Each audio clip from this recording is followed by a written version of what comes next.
ఓం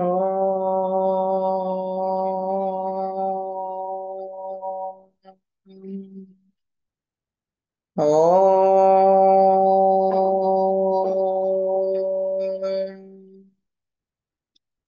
ఓం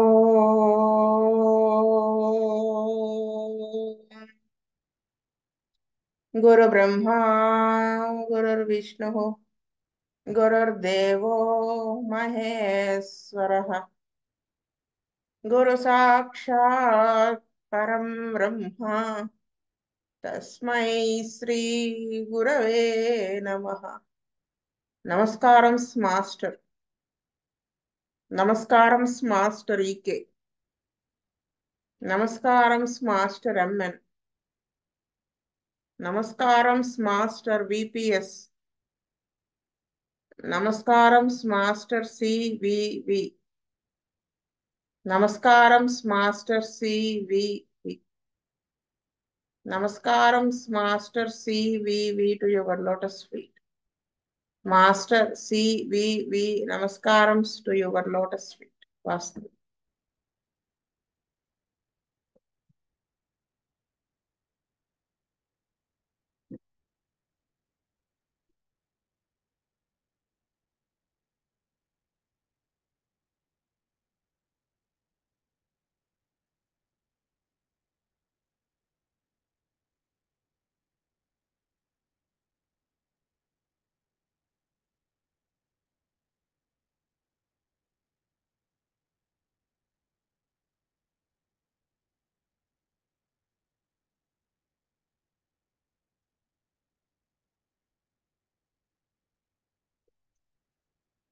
వాస్తవ last class కి continuation. Value of the symptoms. Many of the symptoms of regions are both common and particular. Particular because they are of regions and common because they describe a state. అంటే చాలా symptoms అన్నీ కూడా అంటే ఒక region కి ఒక ఒక అవయవానికి ఒక పార్ట్కి సంబంధించినటువంటి సిమ్టమ్స్ అన్నీ కూడా కామన్ ఉంటాయి, పర్టికులర్ ఉంటాయి. పర్టికులర్ సిమ్టమ్ అని ఎందుకు అంటాము అంటే అది ఇప్పుడు లివర్ ఉందనుకోండి, పెయిన్ ఇన్ ద లివర్ అని ఉందనుకోండి, అంటే ఆ లివర్ కి సంబంధించిన ప్రాబ్లం, ఆ రీజియన్ కి సంబంధించిన ప్రాబ్లం కాబట్టి పర్టికులర్ అంటాము. కామన్ అని ఎందుకు అంటాము అంటే ఆ జబ్బుకి సంబంధించినటువంటి సిమ్టమ్. అంటే ఆ జబ్బు ఇది టీబీ అని కనుక్కోవాలంటే ఈవినింగ్ రైజ్ ఆఫ్ టెంపరేచరు, ఇంకా ఏమిటుంటాయి, ఇమాసియేషన్, ఆకలి లేకపోవటం, ఇవన్నీ ఉంటాయి కదా. అంటే అవన్నీ కామన్ సిమ్టమ్స్ అవుతాయి. అది అంటే ఒక ఒక అవయవానికి సంబంధించి ఒక రీజియన్ కి సంబంధించి కామన్ సిమ్టమ్స్ ఉంటాయి, పర్టికులర్ సిమ్టమ్స్ కూడా ఉంటాయి. Scarlet fever gives us an illustration of this. అంటే ఈ స్కార్లెట్ ఫీవర్ అనేది మనం కన్సిడర్ చేసి చూస్తే కనుక మనకి ఇది కనపడుతుంది అని చెప్తున్నారు. ఎలాగా? we would group all the striking symptoms indicative of scarlet fever: the rash, the appearance of the mucous membranes, the sore throat, the fever, the history, and the period of prodrome. అంటే మనం scarlet fever యొక్క symptoms, ఇది scarlet fever అని మనం ఎలా తెలుసుకుంటాము అంటే ఏముంటాయి దాంట్లో సిమ్టమ్. అంటే ఇది చూడంగానే ఇది స్ట్రైకింగ్ గా, ఇప్పుడు చికెన్ పాక్స్ ఉందనుకోండి, స్ట్రైకింగ్ గా మనకి ఏముంటాయండి, ఆ ఫీవర్ అవన్నీ ఉంటాయి కదా, పొక్కులు రావడం ఇవన్నీ. అలాగో ఈ స్కార్లెట్ ఫీవర్ కి ఏముంటాయి, ఆ ఫీవర్, ర్యాష్ వస్తుంది, ఇంకా మ్యూకస్ మెంబ్రెన్స్ దగ్గర గొంతు మంట ఉంటుంది, జ్వరం ఉంటుంది. ముందు ఇవన్నీ రావడానికి ముందు కొంత పీరియడ్ ఉంటుంది, హెల్త్ బాగోకుండా అలాగ నెమ్మదిగా స్టార్ట్ అవుతుంది, ఇవన్నీ ఉంటాయి. The remedies for scarlet fever must have these symptoms in common with scarlet fever. అంటే మనం ఏవైతే ఈ స్కార్లెట్ ఫీవర్ కి మందు సెలెక్ట్ చేస్తామో ఆ మందులో ఈ కామన్ సిమ్టమ్స్ అన్ని కూడా ఉంటాయి. మస్ట్ హ్యావ్ దీస్ సిమ్టమ్ ఉండాలి, అంతే కదా. కానీ చూడండి, the appearance of scarlet fever is among the common things of belladonna. చూడటానికి గబక్కన చూస్తే మనకి చదువుకున్నాం కదా, ఇప్పుడు rash, sore throat, fever, mucus membranes అని ఇలా ఉంటాయి. ఇవన్నీ చూస్తే మనకి బెలడోనా సిమ్టమ్స్ లా కనబడతాయి. బెలడోనా కూడా అంతే కదా, ఎక్యూట్ ఎక్యూట్ కండిషన్ లో అలా ఉంటుంది, ఇవన్నీ ఉంటాయి. Ailanthus has in its common things the appearance of the scarlet fever. Apis has the appearance of scarlet fever. Roostox has the appearance of rough scarlet fever. Sulfur and phosphorus have a rash similar to scarlet fever. అంటే ఈ scarlet fever లో ఉండేటువంటి common symptoms అనేవి బెల్డోనాలో ఉంటుంది, ఎయిలాంథస్ లో ఉంటుంది, Apis లో ఉంటుంది, రూస్టాక్స్ లో ఉంటుంది, సల్ఫర్ లో ఉంటుంది, ఫాస్ఫరస్ లో ఉంటుంది, ఉంటాయి ఈ సిమ్టమ్స్ అన్ని. So if we were to make a rubric for the repertory, we would put the names of all these remedies in the common group and call it scarlet fever. మనమే గనక ఒకవేళ రిపటరీ అనేది form చేయాల్సి వచ్చి ఈ rubric ని insert చేయాల్సి వచ్చింది అనుకోండి, అప్పుడు ఈ ఈ ఇప్పుడు చెప్పుకున్న డ్రగ్స్ అన్నింటినీ కూడా ఈ స్కార్లెట్ ఫీవర్ అనే దాంట్లో ఇంక్లూడ్ చేసేస్తాం కామన్ గ్రూప్ గా. బట్ వెన్ యు ఆర్ అంటే ఇదంతా దేంట్లో ఈ స్కార్లెట్ ఫీవర్ అనే రూబ్రిక్ ని క్రియేట్ చేసినప్పుడు ఈ డ్రగ్స్ అన్ని అక్కడ రాస్తాం. కానీ but when are you going to give one remedy and when another, ఇప్పుడు ఇలా రాస్తావు సరే, ఈ మెడిసిన్ ఎప్పుడు ఇస్తావు, ఇంకో మెడిసిన్ ఎప్పుడు ఇస్తావు? We can sometimes figure out from local manifestations things in general. అంటే మనం ఎలాగా ఫిగర్ అవుట్ చేస్తాము అంటే ఒక రెమెడీని ఎలా సెలెక్ట్ చేస్తాము లోకల్ మేనిఫెస్టేషన్స్ నుంచి అంటే జనరల్ సిమ్టమ్స్ ద్వారా. For example you can take an arum triphyllum patient. Arum triphyllum patient అని తీసుకుందాం. That which appears to be most striking is that he picks his nose and lips until they bleed. Arum ట్రిఫిలింలో ఉండే characteristic symptom ఏంటి? వాడు ఆ nose కానీ lips కానీ పీక్కుంటూ ఉంటాడు ఎప్పటిదాకా ఆ రక్తం వచ్చేదాకా.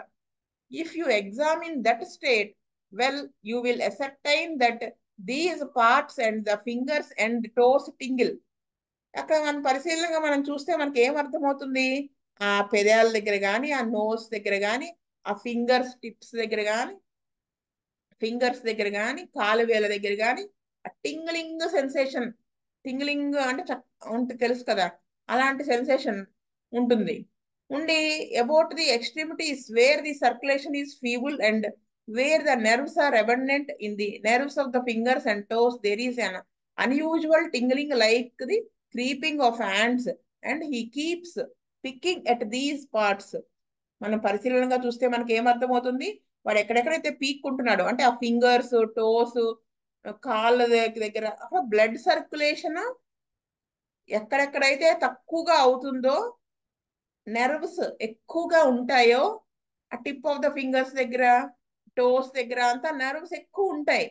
అక్కడ అన్యూజువల్ టింగ్లింగ్ అంటే ఏంటి? అక్కడ ఏ చీమలు పాకుతున్నట్టు అలా ఉండి పీకేస్తూ ఉంటాడు అనమాట ఆ పార్ట్స్ ని. It is a state marking almost whole economy. ఈ ఒక్క సిమ్టమ్ అంటే ఈ సిమ్టమ్ ఏ పార్ట్ కి సంబంధించిన జబ్బులు అయినా ఉంటుంది. హోల్ ఎకానమీ అది జనరల్ సిమ్టమ్ అవుతుంది అప్పుడు. అంటే వాడు ఒక పెదాలు పీక్కుంటున్నాడు, ముక్కు పీక్కుంటున్నాడు కాబట్టి ఆ ముక్కుకి పెదాలకి మాత్రమే సంబంధించిన పర్టికులర్ సిమ్టమ్ అవ్వదు. ఎందుకు అవ్వదు?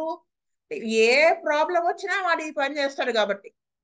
ఎలా అయితే నక్సవంక వాడికి ఏ ప్రాబ్లం వచ్చినా అది మోషన్తో లింక్ అయి ఉంటుంది, కాన్స్టిపేషన్ తో ఉంటుంది. యాంటింప్టోడ్ వాడికి ఏ ప్రాబ్లం వచ్చినా గ్యాస్ట్రిక్ ప్రాబ్లంతో లింక్ అయి ఉంటుంది. అప్పుడు గ్యాస్ట్రిక్ ప్రాబ్లం అనేది, ఇండైజెషన్ అనేది ఏమంటారు పర్టికులర్ సిమ్టమ్ అయినప్పటికీ కూడా అది జనరల్ సిమ్టమ్ అయింది. ఎందుకు? అది ఏ భాగానికైనా ఇది ఎఫెక్ట్ అవుతూ ఉంటుంది. బెంజాయిక్ యాసిడ్ దానికి ఏంటి? హార్స్ యూరిన్ లైక్ స్మెల్, ఇలా కొన్ని అలాగనమాట. ఇక్కడ అది చెప్తాను మీకు అర్థం కావడం కోసం అన్నీ చెప్పాను. సో ఇక్కడ ఈ ఇది ఉంటుందన్నమాట. నెక్స్ట్ వచ్చేసి if you watch a little more closely you will see that a liquid oozes out of the parts he has picked, a bloody watery oozing, and that it denures the skin around the parts. ఇంకా మనం close గా ఇంకొంచెం దగ్గరగా observe చేస్తే ఏమనిపిస్తుంది? వాడు ఎక్కడెక్కడైతే పీక్కుంటున్నాడో ఆ పార్ట్స్ నుంచి ఒక లిక్విడ్, ఒక ద్రవ పదార్థం అనేది బయటికి అలాగా ఊజ్ అవుతూ ఉంటుంది, ఊరుతున్నట్టుగా. అది ఎలా ఉంటుంది? రక్తంగా ఉంటుంది, వాటరీగా ఉంటుంది. ఇది ఎక్కడెక్కడైతే అంటుకుంటుందో ఈ ద్రవము, ఆ స్కిన్ అంతా కూడా ఒరుసుకుపోయినట్టు అయిపోయి తొక్క లేచిపోతుంది అనమాట. అంటే ఎక్స్కోరియేషన్ అంటారు దీన్ని. ఆ ప్లేసు ఆ స్కిన్ అరౌండ్ పార్ట్ అలా అయిపోతుంది. It becomes a part of general state. ఇది జనరల్ స్టేట్ అనమాట. Then in scarlet fever with the rash only partly out, we want to take the language of the nature alone. అంటే ఈ scarlet fever కు ఉన్న symptoms తో పాటు ఈ general state కూడా మనం కన్సిడర్ చేయాలి, దాన్ని పక్కన పెట్టి. ఐస్ అది అప్పుడు మనం ఇలాంటి ఈ ఇప్పుడు చెప్పుకున్నటువంటి ఈ సిమ్టమ్ ఉండి, ఈ క్యారెక్టరిస్టిక్ సిమ్టమ్ ఉండి ఈ స్కార్లెట్ ఫీవర్ వస్తే అప్పుడు మనం ఏమి ఇవ్వాలి? ఆ ఆరం ట్రిఫ్లినమే ఇవ్వాలి అని చెప్తున్నా. అలా కాకుండా ఇవేమి లేకుండా ఆరం ట్రిఫ్లిన్ ఇస్తానంటే ఇవ్వచ్చు, కానీ పని చేయదు. ఇప్పుడు మమ్స్ వస్తున్నాయండి విపరీతంగా. ఎలా ఎలా మందు ఏదో ప్రాబుల్ డ్రగ్స్ ఓరో ఫైటలక్కాను ఇంకోటి ఏదో పెట్టేసుకుని వేసుకుంటే తగ్గదు అక్కడ. అంటే ఫైటలక్క ఇండికేట్ అయినప్పుడు ఫైటలక్క వేస్తే తగ్గుతుంది, ఇంకో డ్రగ్ ఇండికేట్ అయినప్పుడు ఫైటలక్క వేస్తే తగ్గదు. మొన్న నిన్న 2 రోజుల క్రితం అంటే యూజువల్గా గొంతు నొప్పి ఇవన్నీ ఉంటాయి కదా. అదే మమ్స్ లో ఈ గౌర పిల్లల దగ్గర నొప్పి అవన్నీ ఉంటాయి. యూజువల్ గా లెక్కసిస్ కొలెస్ట్రాల్ అంటే పేషెంట్ ఇండికేట్ అయిన దాన్ని బట్టి రకరకాలుగా పడుతుంది. ఒకరికి ప్రయాణిత తగ్గుతుంది, ఇంకొకరికి బెల్డరం తగ్గుతుంది, ఇంకెలా ఉందన్నమాట. అయితే ఒక పేషెంట్ కి హెపారసల్ఫ్ తో తగ్గింది, అలా ఇంకొక పేషెంట్ కి బ్యాసిల్లంతో తగ్గింది, కొంతమందికి ఫెటలక్కానే వేయాల్సి వచ్చింది. ఇంకేమి సిమ్టమ్స్ కనిపించలేదు, ఓన్లీ ఆ స్వెల్లింగ్ అయితే పెయిన్ తప్ప. అంటే మనకి అక్కడ ఆ characteristic symptom of that particular drug ఉంటే అది వేస్తే తగ్గుతుంది, లేకపోతే తగ్గదు, వెళ్ళిపో అంటుంది. అది ఇక్కడ ఈ సిమ్టమ్ ఉండి మీకు స్కార్లెట్ ఫీవర్ వస్తే ఆరం టిఫిన్ వేయాలి. I spoke of phosphorus. Phosphorus గురించి ఏం చెప్తున్నారు? ఫాస్ఫరస్ స్కార్లెట్ ఫీవర్ అయితే ఫాస్ఫరస్ ఎప్పుడు వేస్తాము? Phosphorus has a typical scarlet fever rash. Phosphorus లో ఏంటి? స్కార్లెట్ ఫీవర్ లో ఉన్న ర్యాష్ ఉంటుంది, కానీ టిపికల్ గా ఉంటుంది, ఫాస్ఫరస్ లాగా ఉంటుంది, ఫాస్ఫరస్ డ్రగ్ లో లాగా. ఎలాగా? Suppose you have a case that is, ఏదైనా స్కార్లెట్ ఫీవర్ కేసు వస్తే మన దగ్గరికి ఎలా ఉంటుంది? ప్యూట్రిడ్, కుళ్ళిపోయినట్టుగా. Rash has become very dusky. ఆ ర్యాష్ అంతా వెరీ డస్కీ అంటే నల్లగా పర్పుల్ కలర్ లోకి వెళ్ళిపోతుంది. The skin become mottled and purplish. చర్మం అంతా ఎలా అయిపోతుంది? మాటిల్డ్, మచ్చలు మచ్చలుగా కప్పేసినట్టుగా అయిపోయి పర్పుల్ కలర్ లోకి వెళ్ళిపోతుంది. And there are places about the body that have a tendency to separate.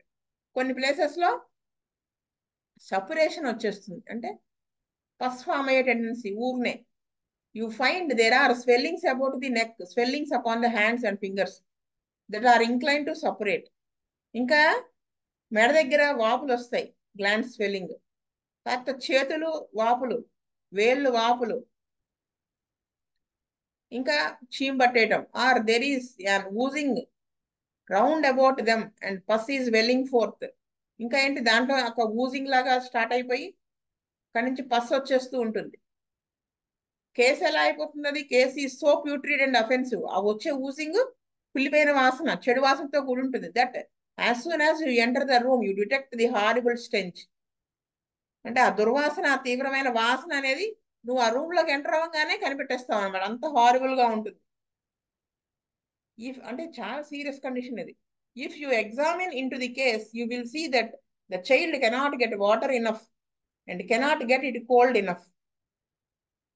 అంటే మన పేషెంట్ని కనుక వెళ్ళి చూస్తే కావలసినంత నీళ్ళు తాగలేడు, cannot get it cold enough.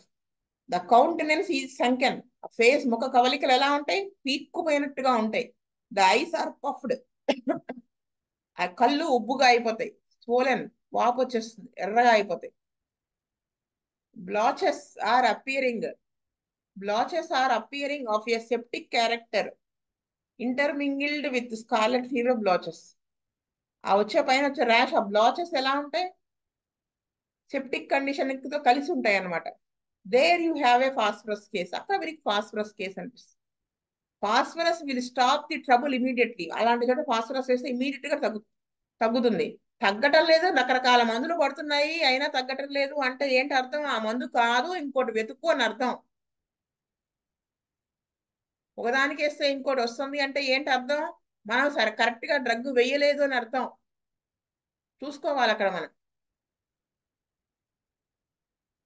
You see running all through that case putridity. Now what have you gathered together? You have gathered together an evidence of general state. ఇక్కడ మనం అంతా ఏమి టోటాలిటీ ఆఫ్ సిమ్టమ్స్ గ్యాదర్ చేశాము అంటే general state of that patient అనేది మనం gather చేసి అది ఎవిడెన్స్, అది దాన్ని తీసుకుని మనం మెడిసిన్ సెలెక్ట్ చేసాం. You see running all through that case putridity and a zymotic state. అంటే ఈ ఫాస్ఫరస్ ఇప్పుడు చెప్పిన కేసులో మొత్తం మీద చూస్తే ఏముంది ఓవరాల్ గా? ప్యూట్రిడిటీ, అసెప్టిక్ కండిషన్, కుళ్ళిపోతున్న ధాతువులు కుళ్ళిపోతున్నాయి, టాక్సిక్ కండిషన్ ఉంది. You may have many cases of malignant scarlet fever and you will find that you can manage them with your remedies as you would an unruly horse race. అంటే ఈ malignant scarlet fever అంటే చాలా serious condition. ఈ condition many cases నువ్వు చూసి ఉండొచ్చు, దగ్గరికి రావచ్చు.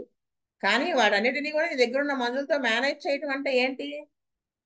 ఒక అంటే మా మాట విననటువంటి ఒక గుర్రం పగ్గాలు పట్టుకొని చేసిన రైడింగ్ చేసినట్టు ఉంటుంది అనమాట. Now as to the grades, ఇక్కడ నెక్స్ట్ వచ్చేసరికి గ్రేడ్స్ చూస్తే గ్రేడ్స్ ఎలాగా ఇవ్వాలి అంటే the value of symptoms is divided into 3 grades. ఈ వాల్యూ ఆఫ్ ద సిమ్టమ్స్ కి ఈ వాల్యూ ఎలా ఇస్తాము? 3 గ్రేడ్స్ గా ఇస్తాం. ఎలాగా? General symptoms are divided into 3 grades. అంటే ఇప్పుడు చెప్పుకున్నాం కదా, జనరల్ సిమ్టమ్స్ అన్ని కూడా మనిషి వ్యవస్థ మొత్తానికి సంబంధించినటువంటి general symptom, characteristic symptom divide దానికి 3 గ్రేడ్లుగా డివైడ్ చేయబడింది. First, second, third. And common symptoms and particular symptoms are divided into the same 3 grades. అంటే కామన్ సిమ్టమ్స్ కి 3 గ్రేడ్స్. అదే కదా మనకి చూడండి రిపటరీలో ఫస్ట్ ఇటాలిక్స్ కాదు కదా, బోల్డ్ లెటర్స్ లో ఉంటాయి, ఇటాలిక్స్ లో ఉంటాయి, మామూలుగా ఉంటాయి గ్రేడ్స్ అవి కదా. అలాగే కామన్ సిమ్టమ్ కి ఉంటుంది, పర్టికులర్ సిమ్టమ్స్ కి కూడా అలాగే 3 గ్రేడ్స్ ఇస్తాం. You will see in Boenninghausen a 4th grade, but as a matter of fact these remedies do not form a grade. అంటే బోరింగ్హాసన్ రిపటరీలో 4 గ్రేడ్స్ ఉంటాయి. They are only probationary remedies requiring demonstration by reproving and clinical confirmation. అంటే ఇక్కడ ఈ కొన్ని remedies ఉంటాయి probationary. అంటే ఏంటంటే వాటి గురించి మనం ఇంకా రీప్రూవింగ్ చేయాల్సినవి, అంటే ఈ 4th గ్రేడ్వి. ప్లస్ క్లినికల్ కన్ఫర్మేషన్ అంటే మనము పర్టికులర్గా వాళ్ళు చెప్పిన దాంట్లో ఆ మందు వేసినప్పుడు అది తగ్గితే అది క్లినికల్ కన్ఫర్మేషన్ అని చెప్పారు కదా, మనకు ఆల్రెడీ అంతకుముందు చాప్టర్లో చదువుకున్నాం మనం. అలా అవ్వాల్సినవి 4th గ్రేడ్లో పెట్టారు ఆయన చెప్తున్నారు. The general symptoms of the first grade are such as all or the majority of provers state of themselves as a class of provers. ఈ జనరల్ సిమ్టమ్స్ లో ఫస్ట్ గ్రేడ్ సిమ్టమ్స్ అంటే ఏంటి? ప్రూవింగ్స్ చేసేటప్పుడు almost చాలా మందికి వచ్చినటువంటి develop అయినటువంటి symptom. దానికి జనరల్ సిమ్టమ్స్ లో ఫస్ట్ గ్రేడ్ లో రాస్తారు ఆ డ్రగ్ ని, అదే ఆ సిమ్టమ్. అంటే ఒక సిమ్టమ్ ఉందనుకోండి, దానికి ఆ డ్రగ్ ప్రూవింగ్ చేసినప్పుడు చాలా మందిలో అదే సిమ్టమ్ డెవలప్ అయితే అది ఫస్ట్ గ్రేడ్ లోకి వెళ్తుంది. For instance take the symptom of apis తీసుకుందాం. ఎపిస్ లో symptom suffocation in a warm room. వెచ్చని గదిలో వాడికి ఊపిరాడదు, ఉక్కిరి బిక్కిరి అయిపోతుంది. All the provers of apis are nearly all were affected to a great extent in that way. Apis provings చేస్తున్నప్పుడు ఆల్మోస్ట్ అందరు ప్రూవర్స్ లేదా ఆల్మోస్ట్ చాలా మంది ఈ సిమ్టమ్ డెవలప్ అయింది వాళ్ళలో. All the provers of pulsatilla worse in a warm room. కొలెస్ట్రిల్ drug కి సంబంధించినటువంటి ప్రూవింగ్ చేస్తున్నటువంటి వాళ్ళకి కూడా వెచ్చటి గదిలో వాళ్ళ బాధలన్నీ ఎక్కువ అవుతాయి అని డెవలప్ అయింది. There can be no doubt about such symptoms for all the provers felt that state so strongly. అలా అందరికీ కనుక ఆ సిమ్టమ్ డెవలప్ అయితే ఇంక దాంట్లో డౌట్ లేదు, ఆ డ్రగ్ లో ఆ సిమ్టమ్ ఖచ్చితంగా ఉంది. క్యాలీహైడ్ Calihydroidicum, Pulsatilla, iodine, and epis are among those that have that symptom in the first grade. Worse in a warm room, suffocation in a warm room. అంటే వెచ్చని గదిలో ఉక్కిరి బిక్కిరిగా అవటం, ఊపి ఆడనట్టుగా అవటం, వెచ్చని గదిలో వాళ్ళ బాధలన్నీ ఎక్కువ అవటం అనేది first grade symptom. First grade drugs, ఆ సిమ్టమ్ కి ఫస్ట్ గ్రేడ్ డ్రగ్స్ ఏముంటాయి? క్యాలిహైడ్రాయిడికం, పలస్టిల్లా, అయోడిన్, ఎపిస్. అది బోల్డ్ లెటర్స్ లో ఉంటుంది రిపటరీలో కదా. అలాగా అలా వాల్యూ ఇస్తా వచ్చారని చెబుతున్నారు. Now when those symptoms which have existed as generals among the provers come into the experience of the practitioner and are confirmed by curing those states extensively wherever administered for years, then these remedies are fully entitled to this grade. ఇంకా ఏంటి ఇప్పుడు ఆ symptoms ని base చేసుకుని ఏవైతే general symptoms ఇవి base చేసుకుని provings చేశారో వాటిని పట్టుకుని ప్రాక్టీషనర్ వైద్యుడు ఆ సిమ్టమ్స్ ని బేస్ చేసుకుని మందు వేస్తే తగ్గిందనుకోండి, క్యూర్ అయితే అది కూడా వీళ్ళు కన్సిడర్ చేసి అప్పుడు దానికి ఆ గ్రేడ్ ఇచ్చారనమాట. When only one prover has recorded a certain symptom, it is doubtful whether that is symptom from the action of the remedy. But when several provers have recorded the same symptom, it becomes confirmed. అంటే ఎవరో ఒక పేషెంట్కి కొన్ని symptoms వచ్చినాయి అనుకోండి, అది doubtful అవుతుంది. ఆ యాక్షన్ ఆఫ్ రెమెడీ అంటే అసలు 10 మంది ప్రూవింగ్స్ చేస్తే ఒకరికే వచ్చింది అనుకోండి ఆ ఒక సిమ్టమ్. అప్పుడు ఆ పర్టికులర్ సిమ్టమ్ ఎడల ఆ డ్రగ్ వేసినప్పుడు అది క్యూర్ చేసే అవకాశం ఉందా, ఆ సిమ్టమ్ని క్యూర్ అయ్యే అవకాశం ఉందా అంటే అక్కడ డౌట్ఫుల్ అనమాట. అది దాని మీద మందు పనిచేస్తుందా లేదా అనేది. చాలా మందికి కనుక ప్రూవింగ్స్ లో వచ్చినటువంటి సిమ్టమ్ ఏదైతే ఒకే సిమ్టమ్ సేమ్ సిమ్టమ్ రికార్డ్ అయి ఉంటుందో అది కన్ఫర్మ్డ్ అనమాట ఫస్ట్ గ్రేడ్ అని. When that symptom has been removed or cured by the remedy in the hands of a physician, it can then be said to have been verified. అటువంటి symptom ఉన్నటువంటి patient లో ఆ particular drug వేసినప్పుడు అది cure అయితే అది ఇంకా verified అనమాట. అది సో సిమ్టమ్స్ ఆర్ డెవలప్ అంటే ఆ వాల్యూ ఆఫ్ ద సిమ్టమ్స్ వాళ్ళు ఎలా ఇచ్చారో ఆ రిపటరీలో కానీ దేంట్లో అయినా, so symptoms are recorded, confirmed by reprovings, verified upon the sick. చూసారా, రికార్డ్ చేయబడినవి, రీప్రూవింగ్స్ లో కన్ఫర్మ్ చేయబడినవి,